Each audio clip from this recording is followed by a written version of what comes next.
Today we are going to talk about flexible pages. So to start, most of your pages will be flexible pages. So let's just go over here. I've got a training page that I created, and this just has a bunch of information about how you can lay out your pages, the different stuff that you can put in them. So this is an example of a flexible page. So if you would like to edit this, you can either go directly to your page and choose edit once you're logged in, or you can go to manage content and you can find this page. So I know that my page is called training page. And I can see that there are a few of them, but the one that I want is called training page. So I'm going to click that and it brings me to the exact same thing. So there's two ways that you can find your content. You can go ahead and use whichever is most comfortable for you. So let's see what it looks like when we click this edit button. So you'll see here, you can toggle between viewing the page, editing the page, and looking at prior revisions to the page. We'll go into revisions at a later time, but I just want you to know that this is where the revisions can be found. Another important button is this publish slider. So when it's green, it means that it is published, and so someone who is not logged into your website will be able to view your content. When it's gray, it is not published, and people will not be able to see this information unless they are logged into your site. It defaults to published. When you're done making your changes, you can hit the save button, or if you do not wish to save anything that you've changed, hit cancel.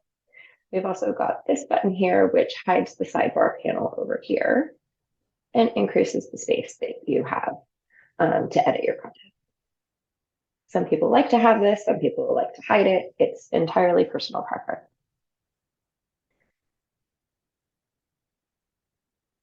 So let's look at the different sections. So up here, you have your full width area. This is the full width area here, right up here on top. And so you can choose to have an image, and there are a few different choices from which you can select, or you can choose to have that empty. It's entirely up to you and what you want your content to look like. Then we have the main region, which is everything below. So down here, this is the title of my page, and then this is the main region here. So all a flexible page is a bunch of components that are stacked on top of each other. So what is a component? We go down here, we can select add component, and we can see what all of them are. So we've got accordions, banner images. So again, those are the things that appear on the top of the page, but they can also be interwoven throughout your content in the main section.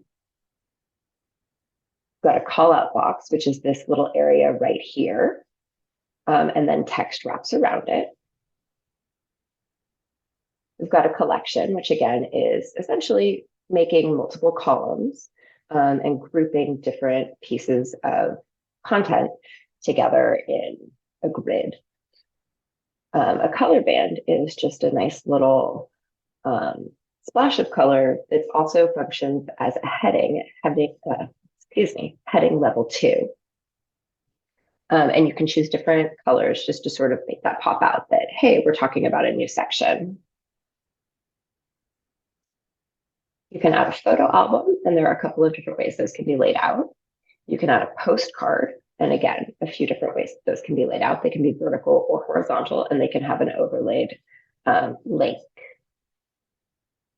You can also add a spotlight, which is this, usually they include an image, but they don't have to. And it's on a background, the color of which will be chosen by your website's color palette. It can include a link. You can also have a testimonial, which is a fancy way of formatting a quote. A text area is the absolute most basic type of component that you can add. And that will be the one that is there by default when you create a new page. And finally, we've got a vertical timeline, which is just a nice way of organizing information, either in a step-by-step process, or if you just want to highlight different action items.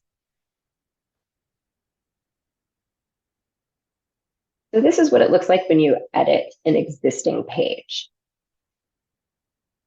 If you would like to add a new one, go here, add content, add flexible page. So this is what it looks like when you're creating one from scratch. So as you can see, there's no view up here because we haven't created this yet. So I'm going to create a new one and we'll call it sample flexible page. I can add a hero image to the full width region at the top. So let's see what the choices are. There's a banner image, which is simply an image that contains no text. There's a banner image with full overlay and text. So as you can see, there is a dark background that is overlaid onto the image. And then I can have text and or a link here. And the link is formatted as a button. I can also have a banner image or images with partial overlay and text. So as you can see, there's a sort of gradient overlay from light to dark, or it can be formatted dark to light. And you can include text and or a link button, and you can have multiple which can be scrolled through. You can also have a banner image or images with a text box over it. So just a partial overlay of text, or you can have a spotlight here. So let's go ahead and choose this partial overlay and text.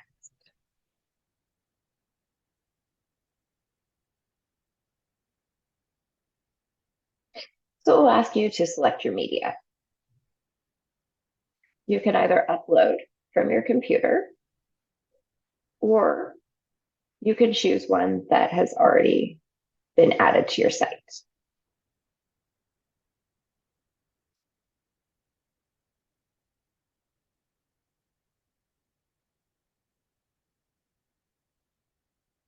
If you want to have text, you're welcome to type your text here.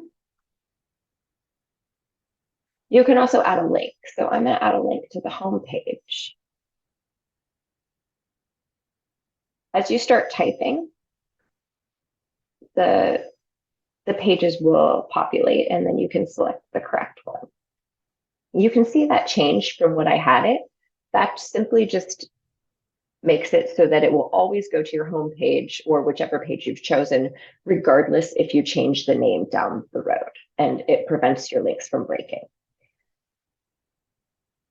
You need to have link text. So what is it going to say in that button? And you want to make sure that it's descriptive. So don't use something like click here or more info. And this is for accessibility purposes. You might have a user who is blind who uses screen reading software.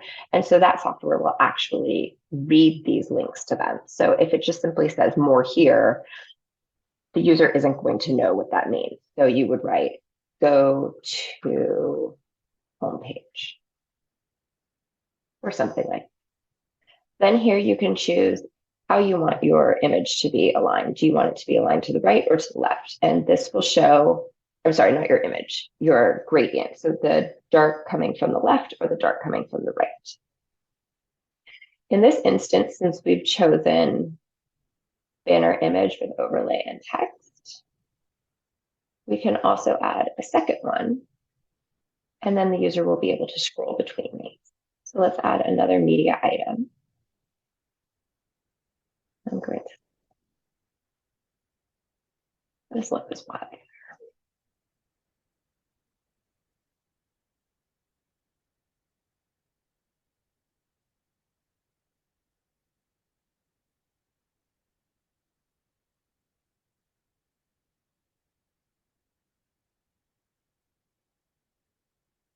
Save this, because if my computer were to freeze or something, I wouldn't want to lose all of my work. So here we are. We've created a banner image at the top of our screen. As you can see, we chose the gradient image to come from the right to the left. We've got our text and we've got our button to go back to the home page. So if we click that, there we are, we're back on the home page. There's also these scroll wheels or arrows. And here I've selected the opposite. So this is the gradient is coming from the left and going to the right. Now, as you can see, we didn't add any content into the main area, so there's nothing there. So to add that, we'll go back into our edit area and we'll scroll down. So as promised, there is a starter text area here for you. So go ahead and click the edit button. And then you'll see the text editor box. So this is where you can just start typing, putting in your text, but if you'd like to style it, there are a few options. You can have bold or italic, and while it's okay to have bold and italic, we don't want to overuse those because it does get a little much for the eyes. You can also increase or decrease your indent. So if you want to have maybe one paragraph that's offset a little bit indented, you can simply highlight that text and then increase the indent.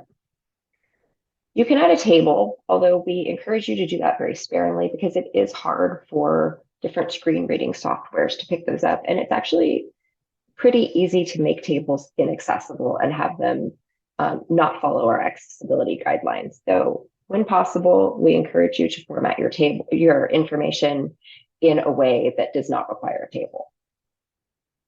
You can also align your text left, center, right. Justified, we don't recommend, but it is an option. If you wish to have a link, so we can say, visit the grant page to learn more. We want our link text to be very descriptive. So we just highlight the text and then click the link button, then type where you want it to go to. So I don't have a good example, so I'll just do google.com. And this takes me to Google. And then simply hit the check mark. And now this is the link. You can also format your text as a bulleted list or a numbered list. You can insert a horizontal line if you want to break up lengthy bits of text. You can add a block quote, which is very similar to the testimonial component. You can insert an image directly here. So let's click that and see what happens. So this pulls up your adding media menu. So here you can select a file to upload from your computer. You can scroll down and select one that's already been uploaded. If you want to embed something, this is where you go to add something from Spotify or SoundCloud. You can embed a Google form, and this is where you go to add a video. So you can embed a video from YouTube or Vimeo, and then hit add and insert select. Here's where you go to style your text. So let's put in some sample text here. If that was a heading, I could select heading. And as you can see, the styling is different. It's also larger. I want to caution you to use these headings. Think of it as an outline of your page. So you have your first topic will be heading 2. Your next topic will also be a heading 2.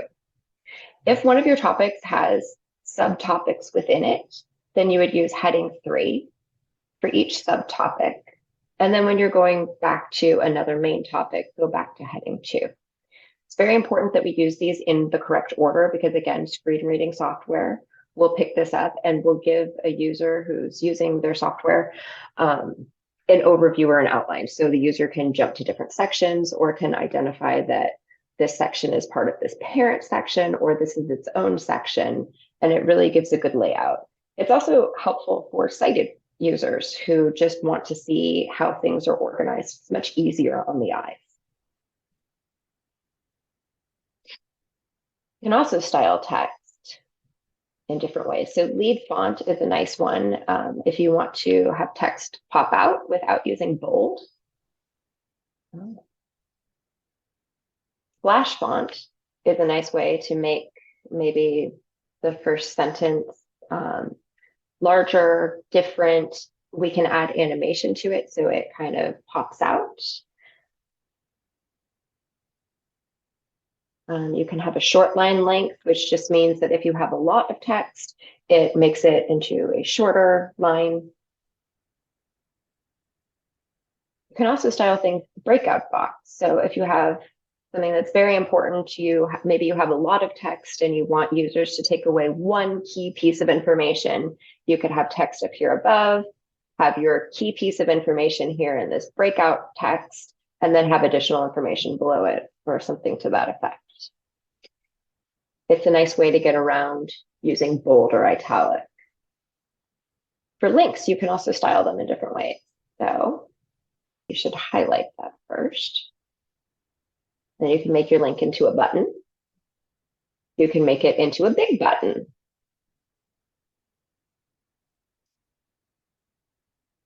You can make it into a secondary button, which just inverts the colors.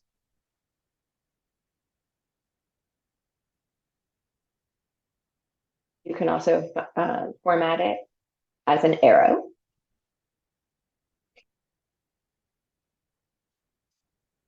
Or you can display that this is an external link. This takes you to Google. This doesn't keep you within Stanford, and that'll display a little bit differently on your page, depending on your theme and color palette.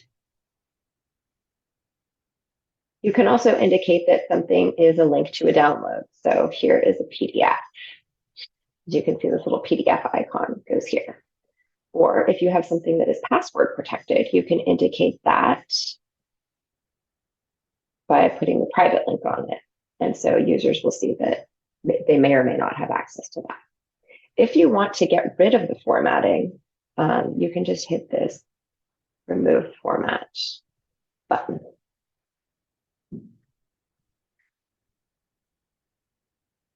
You can also undo or redo using these buttons. Okay, now let's talk about adding media. So you can add media to your text area here. So we've already shown you how to add something that's already been uploaded, but let's take a look at if you want to upload something new. So we're going to select something from our computer. That one's too big.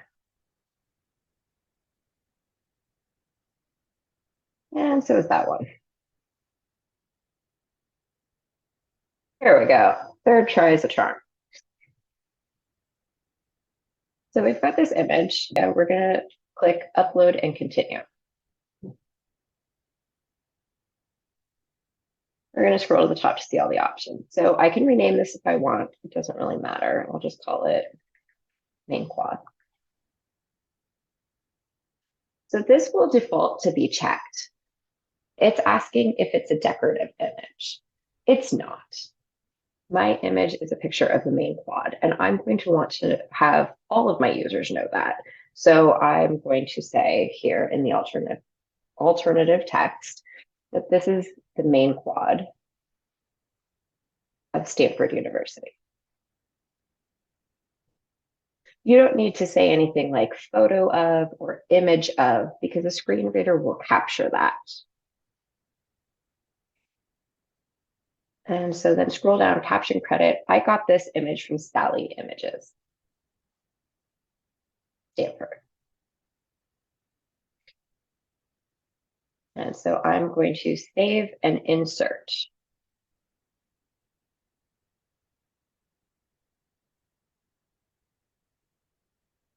So now I have this here in my text area.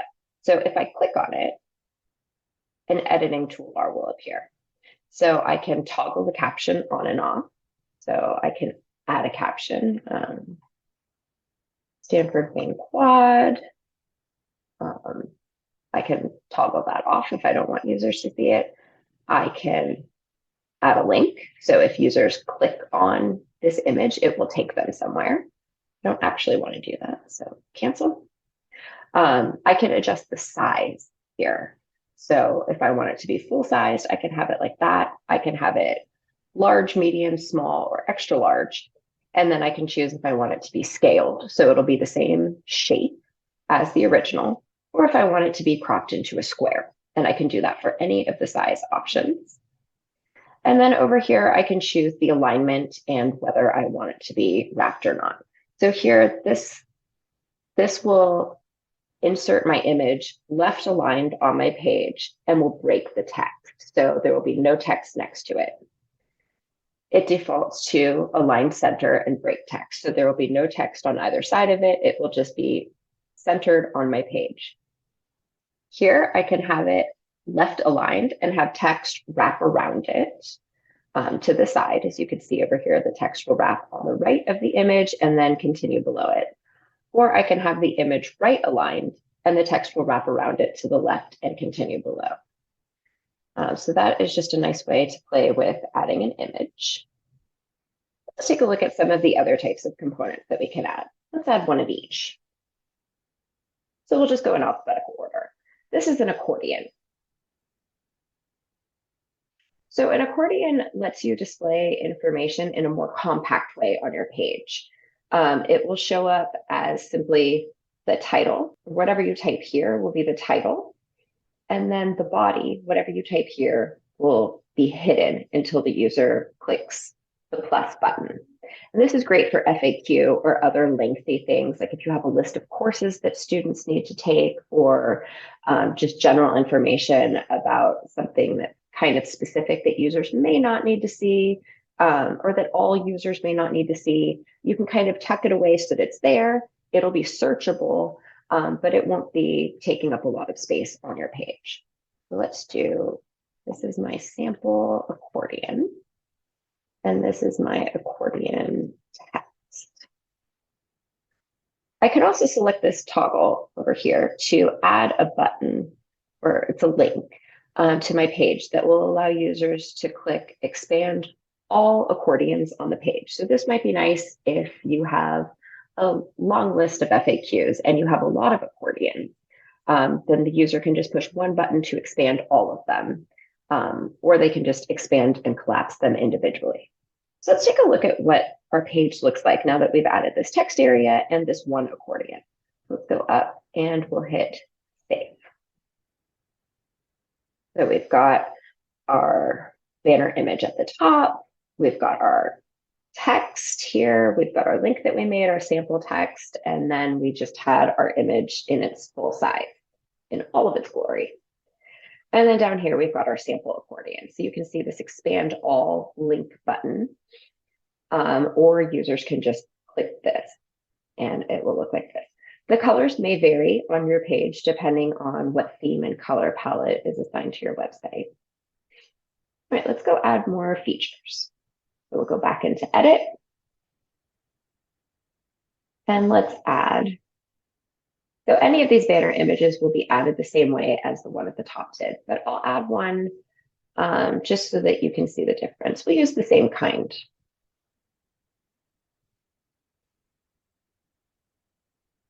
So we'll add our media.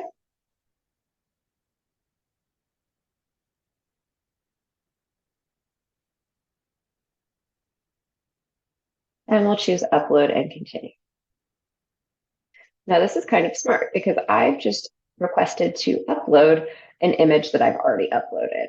So the website knows, and rather than taking up space, we can say, no, let's use the one that we already uploaded.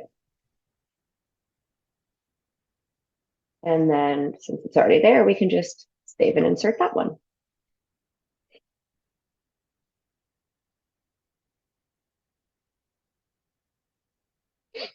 I don't want any text beyond that, so I'll leave that blank. That is a choice. And then I don't want a link here. We already have one at the top, but I would like it to be right aligned. All right, let's go check out what that looks like. Here we are. All right, let's add another component. And again, a flexible page is just a series of components stacked one on top of another. Let's add a callout box. Box is a great way to highlight information You might include something like office hours, or if there's contact information for a specific staff or faculty member that's relevant to the rest of the content on the page, you can put that here. So I'm going to say, join us for office hours on the last Friday of every month from 11 a.m. to noon. And this is actually true. We do have office hours the last Friday of every month from 11 a.m. to noon. They're held via Zoom, and we encourage you to attend if you have any questions. So I want my call out box to be tucked onto the right side of my page, and I'd like it to have a background color because I really want it to stand out. Now, it's very important. We've got some help text here. We try to add help text wherever possible just to make things a little bit clearer for all of our users and just as a reminder for important things. So in order for a call out box to function properly, it needs to be immediately followed by a text area component. It will not function without one. So now that I know that I cannot go up here and just hit save, I need to come down and add a text area component. So instead of scrolling, I can just type text area and it filters my result. So here I'm just going to type in some sample text there. All right, we'll hit save. And let's see what we've got. So you can see the text is over here and it kind of wraps around this beautiful little text box. You can also add links here. So if I have the link handy to office hours, I can include that here. I might format it as a button or something to really make it pop out and have users see this is where you join us. So let's go back up and start adding some more.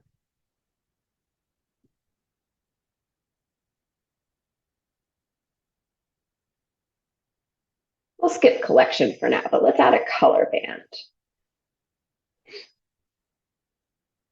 So as you can see, we've got some more help text here. So this says type your heading to text here. So this is just a reminder that color bands function as a level 2 heading.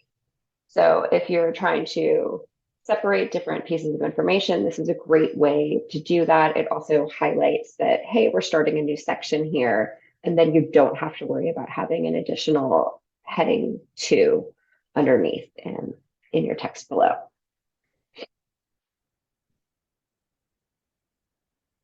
So I actually want to put this above my call out box for office hours. So you can click here, this little series of dots. You can click here and drag things to move them. So I've just moved that there. And I can also, I forgot to show you, you can choose a color. So the default color will be whatever your theme and color palette is. So it might be a dark color, it might be red, it might be purple. It just depends on what your theme and color palette are. You can also choose the cardinal red. You can choose gray, or you can choose a light color. And then you can choose if you want it to be limited or go all the way across the screen. So I'm going to choose that it's going to go all the way across. And now I'm going to hit save. Let's see how that made the page a little bit different. So you can see I added my heading 2 here. This is all about office hours. I've got my office hours information here. I've got text theoretically about office hours.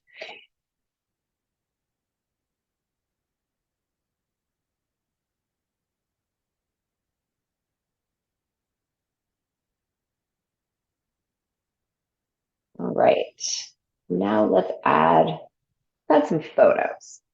So I showed you how to add one in a text area. So if you just have one that you want to add in a text area, maybe you want the text to wrap around it, adding it within the text area is the easiest way to do that. But if you have a lot of images and you want them styled in a particular way, adding a photo album is a great way to do that. So photos from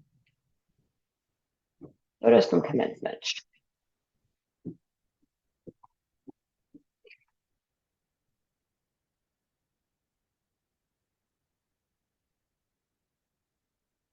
And I can add my media here. So again, we can select files to upload, or we can use existing images. As you can see here, you can select up to 60 items to have in a photo album. So I'm just going to arbitrarily select the first 5 here. Great.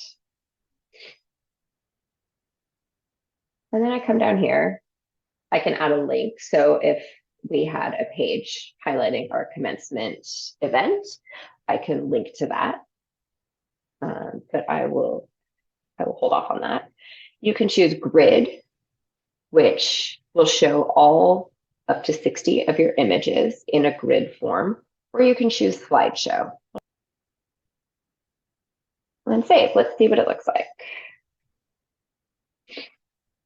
So here we've got this full-sized image, and we can scroll through all of our images. I'd also like to point out, if we go to the user guide, which again can be found up here in Get Help, Reference Guide. If we go here, we can look at photos and media. And this will show you all of the ways that you can lay out photos and media on your website.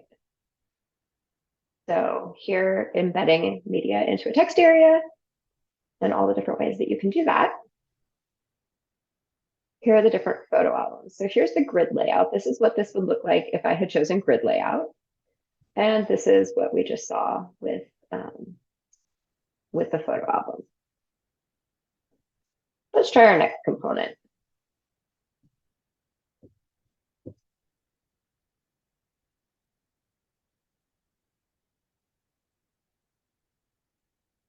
Here is a postcard.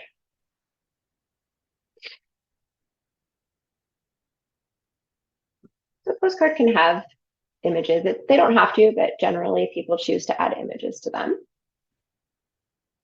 So let's select this image here.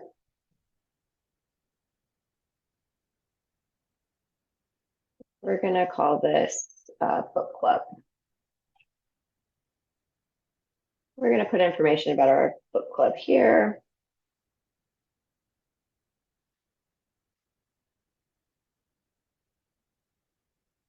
And then if we want to link to that, we can, we don't have to. Then we choose the style of our postcard. So it can be vertical, so it'll be up and down. We can choose horizontal, so it'll be longer, or we can have a vertical linked card. So since we don't have a link, I'm not going to choose the link card. I'm going to choose the horizontal card. We'll save. So again, let's go to this reference website. We've got a whole page on postcards because there are a variety of ways that you can lay them out. So this is what horizontal cards look like. This is if you do not choose to add an image, that's what it'll look like. And it includes the optional link here. If you have an image, it'll go there with the link, with no link. Here's the vertical card. This is a vertical card with no image. And then these are vertical cards with images. And then these are linked cards. So as you can see, there is a link over here and then additional information in a box below that we made.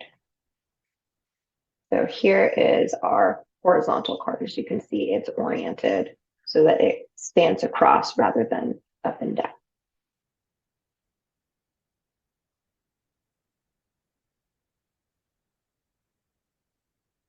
Adding components. I don't believe that there's a limit, and you can add a bunch of accordions. You don't have to go in any sort of order. This is entirely flexible, hence the name. And so you can just play around with it and make it however you want. You can sprinkle in text areas here and there. You can add in imagery in any way that you want. It's very, very flexible. Spotlights are very similar to postcards, except they do have limited text. So let's go up and see different. So it is a type of banner image. Let's see different layouts that you can have. So this is a spotlight in the main, or I'm sorry, in the top section. So this is what a spotlight looks like. They can have multiple images. They can be tall or short, and they can have links. So let's create one just so you can see what it looks like when you create it. So here is our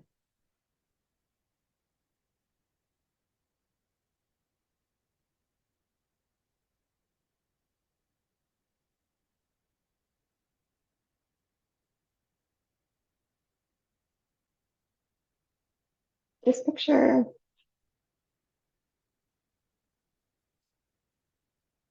And we'll take them to just our home page.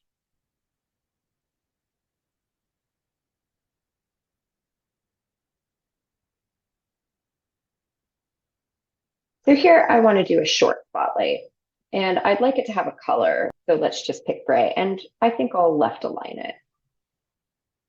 Let's hit save and see what that looks like.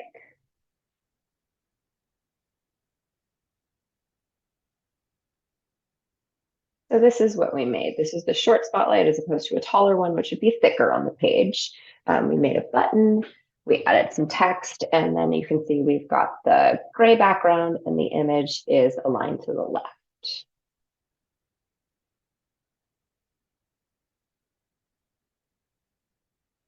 Okay, let's keep adding components. I think we're almost done. All right, we've got 2 more before we go back to collection. So here's a testimonial. So this is a way of formatting a quote to make it pop out and just add some dimension to your page. So I'm going to say, I really like making flexible pages. So here you can choose, do you want the quote at the top or at the bottom of the testimonial section? I'm going to keep it at the top. And I don't want a picture. So then you put the person's name. So I said this. And I work on the web team. And I don't need a link. So we'll save this.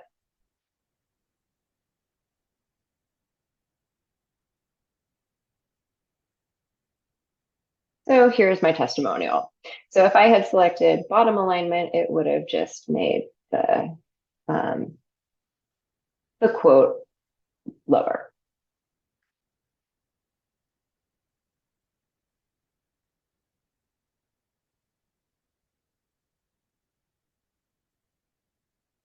Let's add our last component type before we get into collection. This is a vertical timeline, and they're great for processes or anything that has a lot of steps. So my title would be how to declare the matrix. And so my first step is going to be written here. So maybe I could write and find an advisor. Then I could say must be a faculty member in the department. I could put that in the subheading, and I'll show you the difference. Or you can put it here.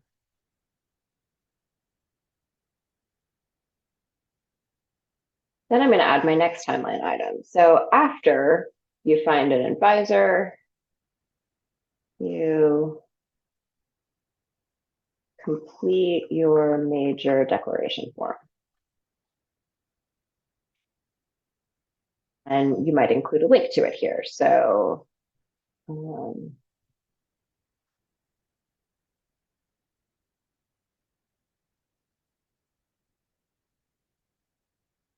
a link here.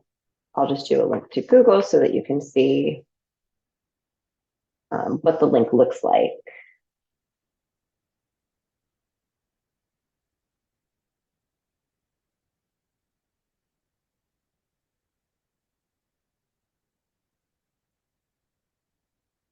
And then you will submit your form to the SSO.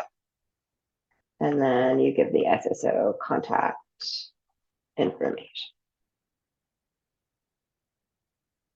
And then down here, you can choose to have it collapsed by default, so that users will have to click an arrow to open each item to get more information to see the body here.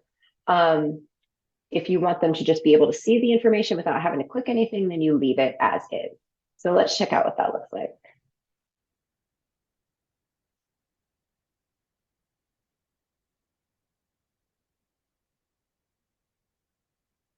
All right, so here is our timeline.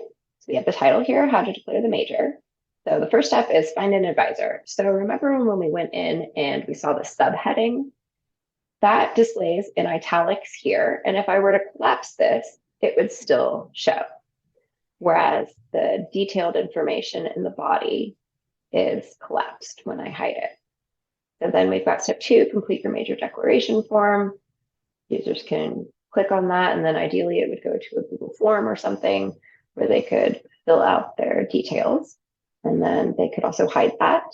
And then you can also hide the information from the last one. So if you had selected collapse by default, this is how it would look on your page. And then users would have to use these little carrots to expand one by one. So it just depends on maybe how lengthy your timeline is, how much information is included in the text area here. So you might want to have it open so that everyone can see the information without having to dig for it. Or if it's very lengthy, you might want to hide it just to conserve space on your page. It's entirely up to you.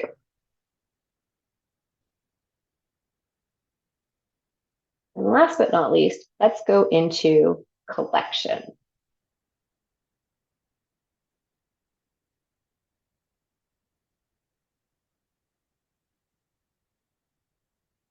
Again, a collection is just a way of organizing multiple components in a grid or in a way that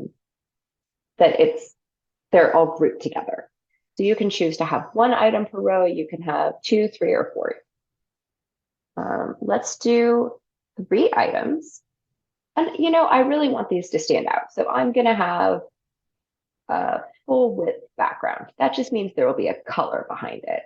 And if I want to add even more styling, I can have them raised, which gives a slightly 3-dimensional look. It just adds a little bit of texture to the page. And then from here, I can choose a component. So there are limited choices. You're not going to be able to add everything to a collection. So you can add a text area or multiple text areas. Again, if you want to make columns, you can add multiple accordions, banner images, only 2 types of banner images. You can add postcards, testimonials, side-by-side vertical timelines if you want. And we can just ignore this developer's catalog. That's not something that you will need to use. Postcards are probably the most commonly used item in a collection, so let's do that. And I'm going to have the title of this be Sample Collection of Postcards. And then here. I don't need them to be linked. I would like them to be vertical though, so that they're up and down. And I think I said I was going to have 3 across. I did, yes. So we're going to go here. And as you can see, this is a nice little collapse button. You can click that and it hides the item that you're working on. So you can really see on your screen that I'm here in the collection. It's not as overwhelming. So you can collapse that. You can actually collapse any of your old components. And then you can edit a different one if you would like. So I'm going to go back in here. I'm going to edit my collection. And then let's say that I want these to all be identical. I can go over here next to my edit. I can either open it and see, okay, yes, that's the one that's exactly how I want it to be. I'm going to collapse it so it doesn't take up as much room on my page. And then if I decide I don't like it, I can remove it. If I decide I want more than one, I can duplicate it. So let's do that. And then now I've got, oh shoot, I duplicated the entire collection. That's my bad. Go back. Let's go here. I didn't want to duplicate my collection, so we're going to remove the second one. Go back and edit the collection. I'm going to go down here to my postcard. This is what I wanted to duplicate. So here I've added another postcard. It's exactly the same as the first one. It's an exact carbon copy. I can sample text here a second postcard. And then here I can make another duplicate. And then for this one, I'm going to call it my third postcard. And so I'm going to save, see how this looks.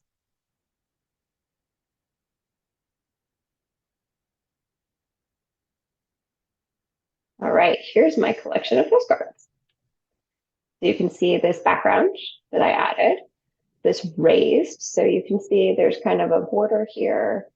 It really defines the postcard. And then all the text.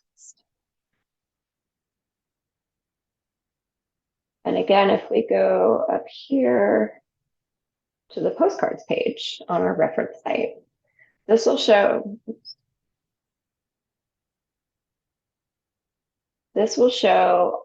all of the different ways that you can lay them out. So here's our collections of postcards. So this is if you choose not to have a raised background, that's what it will look like. And there's no color there either. This is vertical postcards, vertical linked postcard. And then if you want to have them raised like we did, we have it like that. So it really sort of defines the space.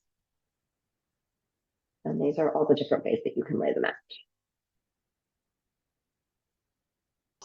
One final thing while we are looking at our sample flexible page. Right now, as you can see, it takes up the entire page. There's no menu navigation over here. So unless someone knows the exact URL, sample flexible page, they might not be able to find our page. It's not linked from anywhere up here. So if we want to change that and make it easier to find, perhaps we want to define this as a training page. Go in here. And we go under the menu settings over here in this navigation panel and toggle provide a menu link. So this will default here, the menu link title will default to being exactly the same as the title of our web page. You can change it if you want, but it's generally recommended to have it be pretty similar. You might change it to make it shorter. You can add a description if you want, which will be shown to users when they hover their cursor over the menu link. And then you decide where to house it. So here I have it in main navigation. So if we hit save,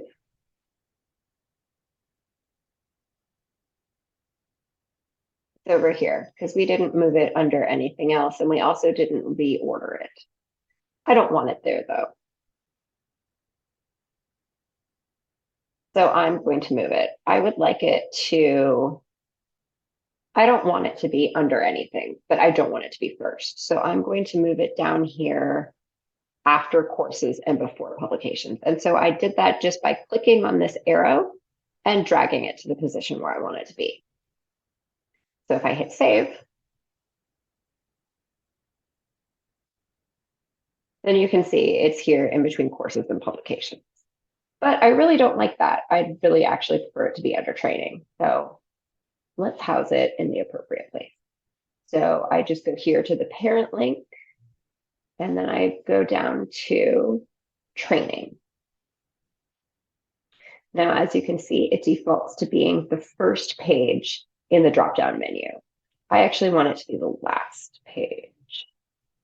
So let's drop it all the way down, hit save. And now you can see it here. When you click the caret, you can see sample flexible page, click on that. And then when we scroll down, we can see that here, there's a navigation menu, and we can see all of our other training pages here, and we can navigate to them very easily. You can also see that my content has scooted over to the right. So now it doesn't take up the entire width of my page. So some of the things that we had decided, like this color band, we had selected to have the full width. that doesn't apply when there is a menu on the side. And so that is the overview of flexible pages. If you have any questions about that, again, we encourage you to use this Get Help shortcut. You can put in a support ticket if you're just not able to make something work the way that you would like it to. You can also check out our user guide that gives step-by-step instructions on how to use all of these components.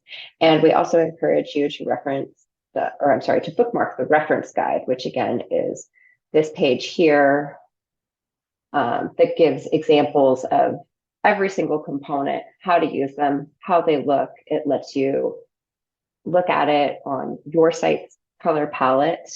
If I go to the home page, it gives all these handy links, connecting with community, wiki guide, office hours, etc. So thanks for stopping by.